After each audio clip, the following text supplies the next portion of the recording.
In a quiet, suburban town, a young man sits in his apartment, watching an old video about Galvanic Arrow. Wow, he thinks. This skill is cool. It's flashy, and it's fast. But the POE link is old and broken.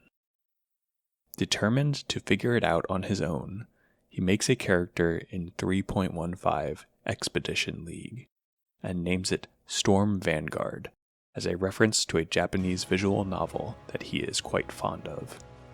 A visual novel that features all of the usual tropes: young love, lacrosse, and getting conscripted into a futuristic military to repel an alien invasion.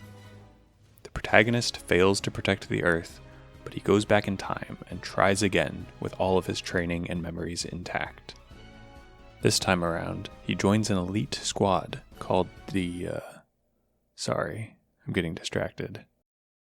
What I'm trying to say is, my first Galvanic Arrow build sucked. This time though, things are going to be different.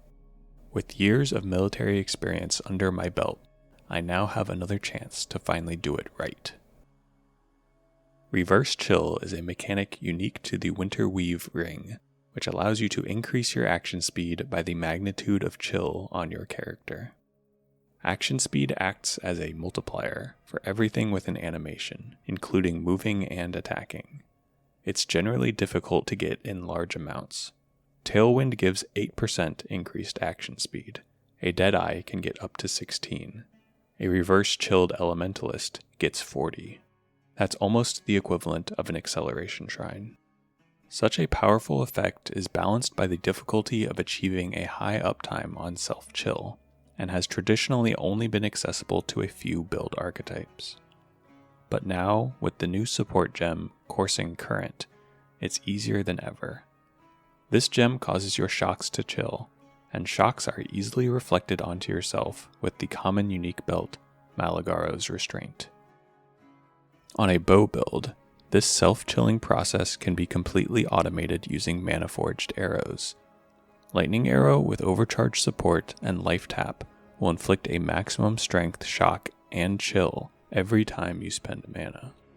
My original plan for this character was to reverse the effect of Ahuana's Bite for 40% damage reduction, but this doesn't actually work with Coursing Current. The chill does not count as coming from a hit, which also means the Elementalist's Shaper of Winter node does not provide a damage bonus.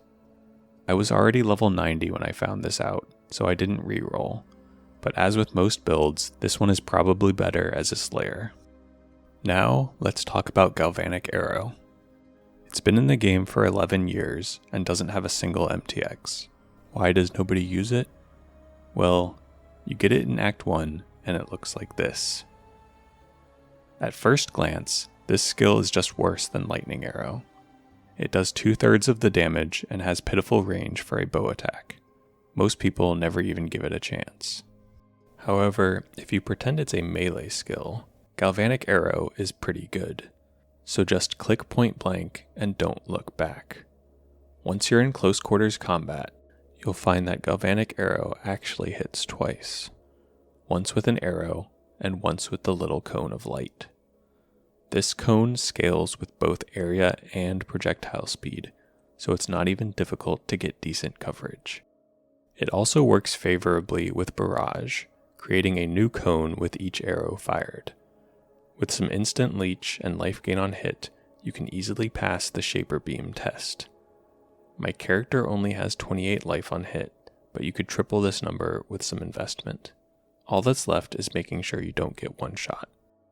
The first step is negating the 50% shock that you're constantly reflecting to yourself. Becoming immune to shock or avoiding it will not work, since that will also prevent you from being chilled. Instead, you have to either use Replica Winterheart or Impulse's Broken Heart. I've tried both and found the explosions underwhelming in this build, so I prefer the amulet. With Flesh and Stone, Arctic Armor, and 2 or 3 of the Elementalist's defensive nodes, you'll be able to face tank most enemies and instantly recover any life you lose. You can even use Enduring Cry to get charges for Immortal Call and it won't feel awful since action speed also increases your Warcry speed. I generally don't play bow characters since the standard style looks a bit boring, but after playing 2 this league, I'm kind of amazed by how versatile they are. Mana Forged Arrows is a completely free trigger, and Mirage Archer turning any attack into static strike is incredibly powerful for skills that are not covering the entire screen in projectiles. My indentured servants kindly donated this Voltaxic to me, which I'm tempted to build around next, but I'll try to resist the urge to do 3 bow builds in a row. Before I go, I'd like to apologize for triggering anybody's anime-induced PTSD.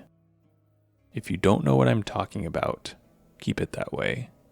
Definitely do not spend 100 hours reading the sci-fi epic that directly inspired Attack on Titan. The only thing you're missing out on is secondhand embarrassment. Anyway, thanks for watching. I'll see you next time.